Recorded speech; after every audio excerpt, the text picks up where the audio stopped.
Salut à tous et bienvenue dans cette nouvelle vidéo intitulée Notre premier shell script. On aura encore besoin de notre terminal. Il est là. Alors, et comme dans la vidéo précédente, on a vu la commande gedit pour là c'est pour ouvrir mon éditeur préféré. Là, on va créer notre premier script. Par exemple, là on a affiche. Mettons l'extension .sh.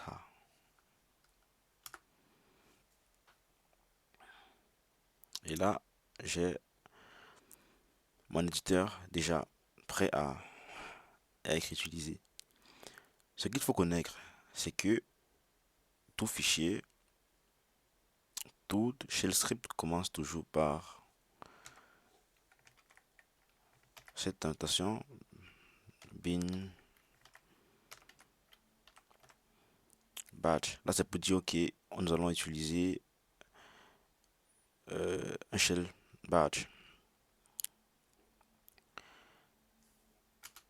Et alors, on va echo. On a vu bien ce que c'est que la commande echo. Tout ce qu'on va juste essayer de faire, c'est d'afficher un test. Bonjour. Et là, je sauvegarde avec CTRL S. Là, je peux venir sur mon terminal. Essayer de lancer la commande affiche. Vous voyez que là, j'ai un problème.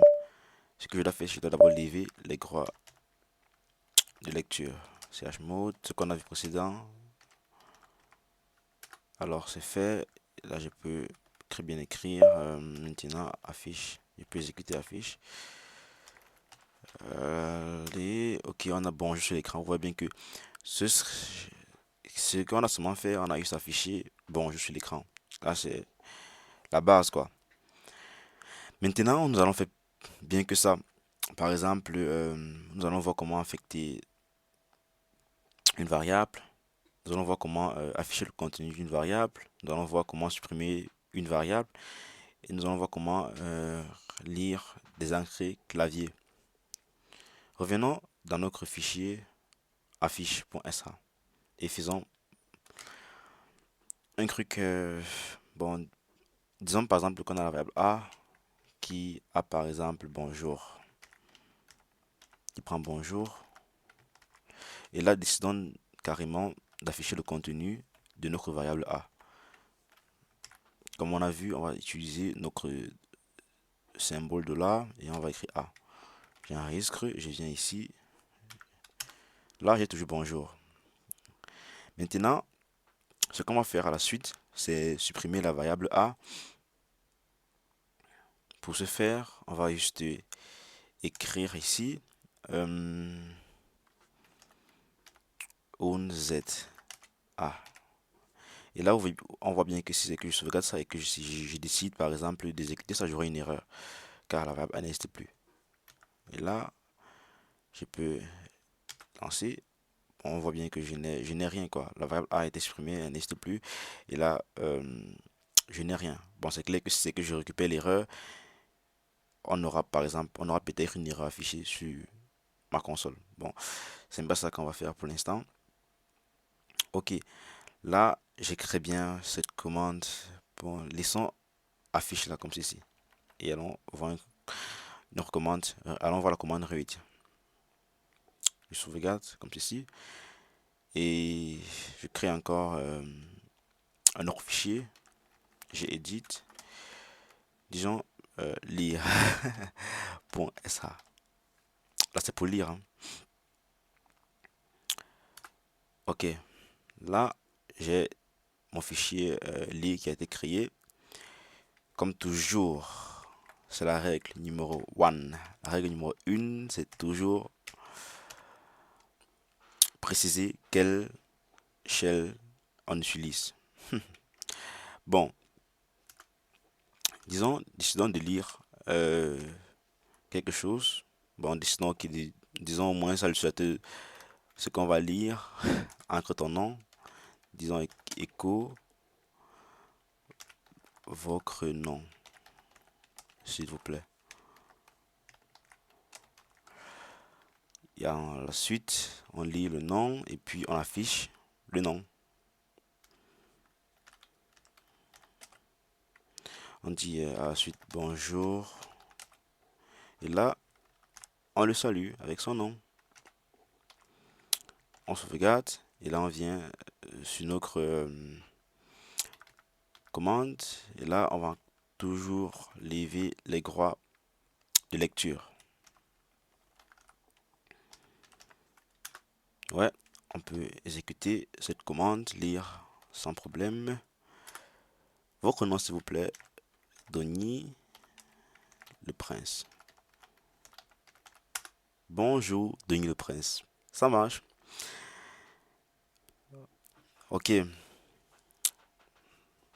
Là, on peut sauvegarder. C'est clair, on a sauvegardé.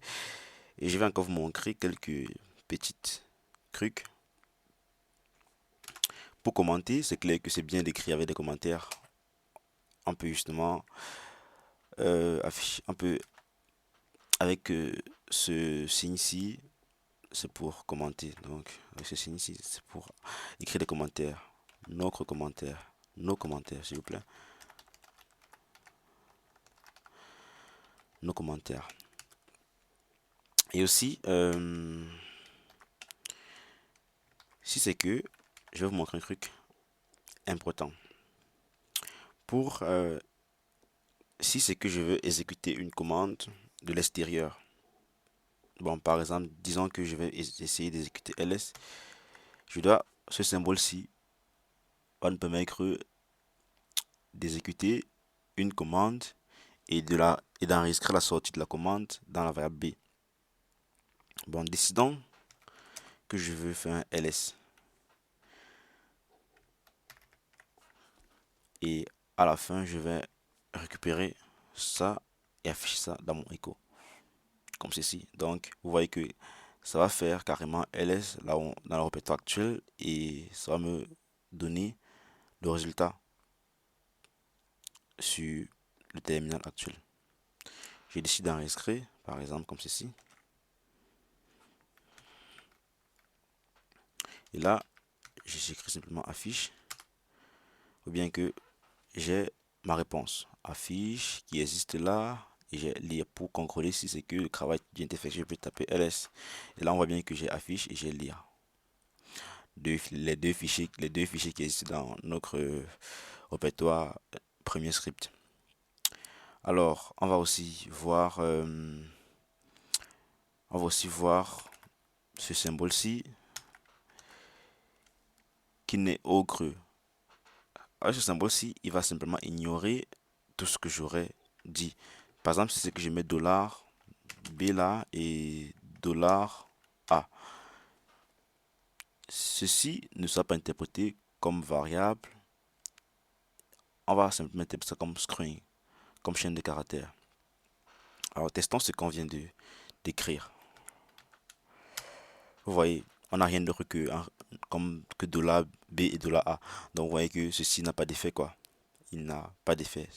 Avec ça, tout est masqué. Or, avec ça, tout est masqué. Or, avec ça, avec ce symbole-ci, tout est masqué, sauf le symbole $. Et aussi ce symbole-ci, on dirait, ouais. Donc, car si c'est que j'essaie par exemple de mettre ça ici à l'intérieur, si c'est que je mets comme ceci,